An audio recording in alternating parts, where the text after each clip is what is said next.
5 minutes. That was all it took for everything to collapse.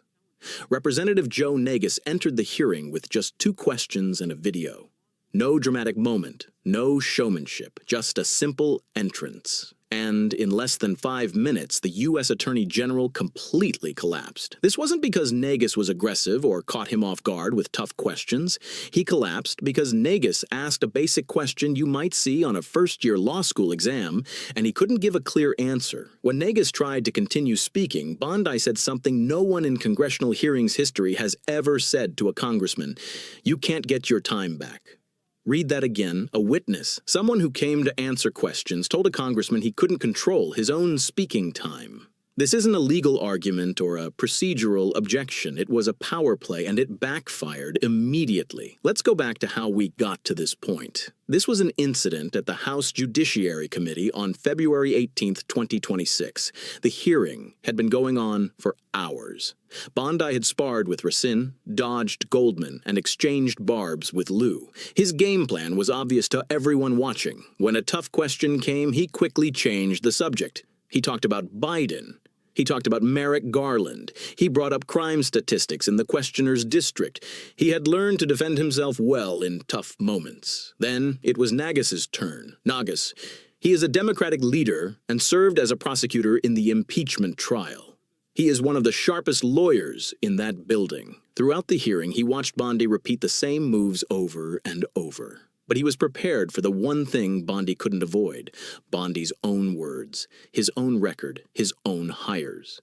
He didn't start with Epstein. It started with a tweet. 6 days before the hearing, Bondi posted on social media, "If you attack law enforcement, the Trump administration will attack you." Strong words, a public statement. He posted it himself. Neguse let that statement hang in the air for a moment. Then he hit play. The clip filling the courtroom wasn't new. It was dated January 6, 2021, and it was body camera footage taken by officers Bondi had promised to protect. In the footage, a man in the crowd was yelling at the police, "You're Nazis! You're Gestapo! Kill him! Yes, kill him!"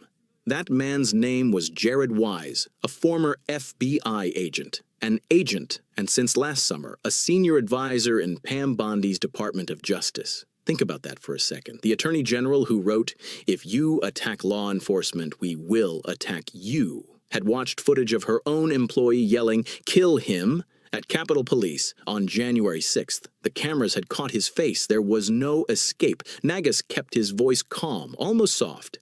"Attorney General Bondi, that man is working for you right now, isn't he?" Bondi tried to stall. Who was that congressman? As if she had no idea, as if she hadn't been told anything, as if the man in that video, the former FBI agent caught on police body cam yelling at officers, was a stranger to him.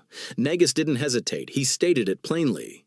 The man in the video allegedly yelling "kill them" at law enforcement on January 6th was Jared Wise. And Bondi, however much praise he deserves, did not lie outright. He works for us. He confirmed it. He's our guy. Jared Wise in the video. He was yelling at the police, and now he works for the Attorney General, who has publicly declared his support for law enforcement. Neguse paused for a moment, then continued. He reviewed the events. The federal grand jury had indicted Wise on 2 felony charges and 4 misdemeanor charges related to January 6th. One of the charges was forcibly assaulting, resisting, obstructing, threatening, and interfering with police in order to commit another felony. Then Neguse looked at Bondi. "Is this the person you chose as the top law enforcement official in the United States to get a job at the Justice Department? There's a video of someone yelling, 'Kill him,' at the police." Bondi's entire defense was one sentence. "I guess Trump pardoned him. That's it." The entire mindset of this administration is summed up in one sentence. He yelled at the police. He was charged with assaulting a police officer, but Trump pardoned him. Now he works at the Department of Justice, and the Attorney General sees no problem with that. Neguse, however, saw the problem clearly and plainly. Oh, he was pardoned. You're right. He was pardoned by President Trump for yelling, "Kill him," at police officers. He paused for a moment to let the impact of each word sink in. Still, do you expect hard-working police officers across this country to believe that you really take law enforcement seriously? There was no answer, and there wouldn't be. You can't hire someone who says, if you attack law enforcement, we'll attack you on Monday, and who yelled kill him at police officers on January 6th. You cannot call yourself a supporter of law enforcement. The biggest supporter of law enforcement gave a senior advisory role to someone accused of attacking law enforcement. This was not a matter open to debate. It was on the record, on video, and in the Justice Department's own personnel files. Neguse laid all of this out before Congress. Then he moved on to the next topic. The Public Integrity Division, Watergate, was specifically created to investigate corruption among public officials, members of Congress, judges, and government employees. It was intended to be the one place in American law enforcement where political connections could not save you. Watergate was established precisely because it showed what could happen when there was no independent oversight body to monitor powerful people. Bondi had essentially destroyed it. Neguse wanted the committee to grasp the true meaning of this. So he asked the simplest question that came to mind. It was a simple question with only one answer. Any Attorney General nominee would have been briefed on this before confirmation. Do you know which presidential administration first established the PIN? This is not a trap or a trick. Gerald Ford established the PIN after Watergate. That's all. Just 2 words. Any law school graduate knows this. Anyone who knows the history of the department they are dismantling knows this. Bondi's answer revealed everything to the entire room. Which administration? Armament was halted under his watch. He didn't answer. Instead, he immediately jumped to the topic of speech. Armament. That word this administration uses as a shield when called to account.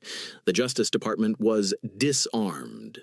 The PIN wasn't removed, armament ended. The change was so automatic, so practical, that it completely sidestepped the real question and revealed the entire plan in a single sentence. Neguse had heard enough. I'm going to take back my time. The procedure is as follows. A member asks a question, the witness does not answer, and the member moves on to another question. This always happens in oversight hearings. That's how it works. But this time, the witness didn't accept it. You can't take your time back. The room fell silent for a moment, then erupted because what Bondi said wasn't just rude or disrespectful. This was a direct challenge to the authority of Congress. Members of Congress have the constitutional right and duty to oversee the executive branch. They have the authority to manage their own questioning time. A witness at a congressional hearing cannot choose which questions to answer. They cannot decide how much time a congressional member will take. They cannot simply invalidate the process. Bondi wasn't just refusing to answer.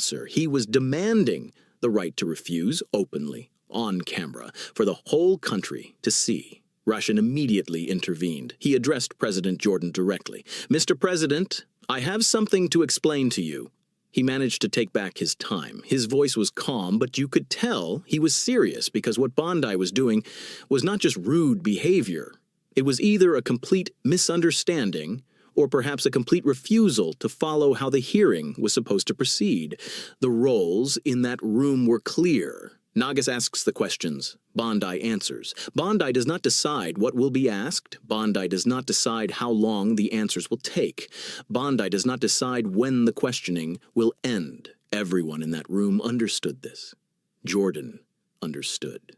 Russian understood. Everyone watching understood. Everyone watching at home understood. The only one who didn't understand was Bondi himself. And this stubbornness revealed something important. He didn't see himself as merely a witness answering to Congress. He saw himself as an equal, someone who could challenge, take control, and override the authority of a member of Congress, but a chief prosecutor is not that. The Constitution doesn't say that. The room instantly descended into chaos. People were talking over each other constantly. Bondi was interrupting Neguse. Russian was talking to Jordan. He was trying to keep control of the situation.